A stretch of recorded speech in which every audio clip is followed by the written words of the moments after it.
Maligayang pagbabalik mga kasolid, boxing updates, Manny Pacman Pacquiao tinabla ng WBA. WBA nag-utos na ng laban ni Rolly Romero.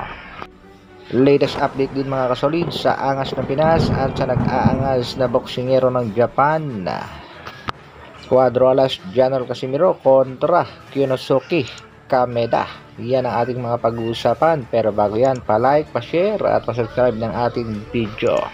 Para sa ating unang balita mga kasolid, the latest update sa ating pambansang kamao na si Manny Pacquiao. Matapos nga ang laban ni Pacquiao mga kasolid dito kay Mario Barrios kung saan nauwi sa tabla ang kanilang bakbakan, ay napapabalita nakipagsanib personally si Pacquiao kay top rank Bob Aruma.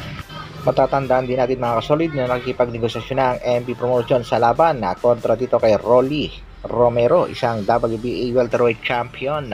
Pero tinabla nga ito mga kasolid ng pamanuan ng WBA. WBA orders Romero kontra dito kay Giasov.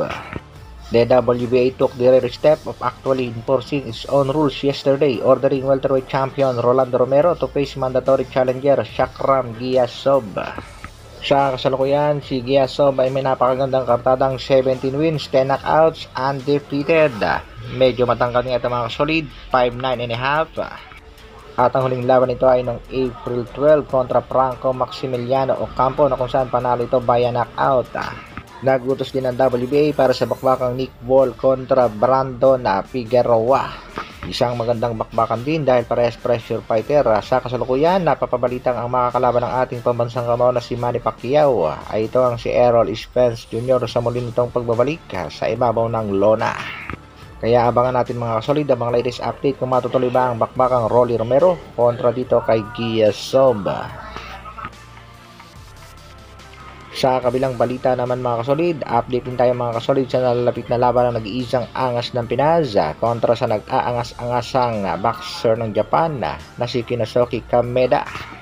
Alam naman natin mga kasolid kung gaano rin kaangas dito si Kameda. Matatandaan din natin mga kasolid sa naging laban ito kontra dito kay bad boy ng Mexico, Luis Pantera Neri. Inangasan nga nitong si Kameda itong si Neri. Pero effect mga kasolid dahil knockout ang inabot nitong si Kyonosuke Kameda sa laban niya dito kay Luis Pantera Neri na naganap nga ang laban sa bansang Mexico. Hindi rin nagpapatinag ang ating pangbatong si Cuadro Alas General Casimiro sa pag-aangas ng Hapon. Sa kasalukuyan ay tuloy-tuloy ang pagpapakondisyon ng ating pangbatong si Cuadro Alas General Casimiro at mapapansin nga natin mga kasolid, nasa magandang kondisyon na ang ating pangbato. Di umano'y magpapakitang gilas ang ating pangbatong si Alas sa kanyang bagong promoter, ang Kameda Promotion, at nangangako ang ating pangbatong si Alas 30 seconds knockout ang aabutin ng kanyang mga kalabang si Kameda.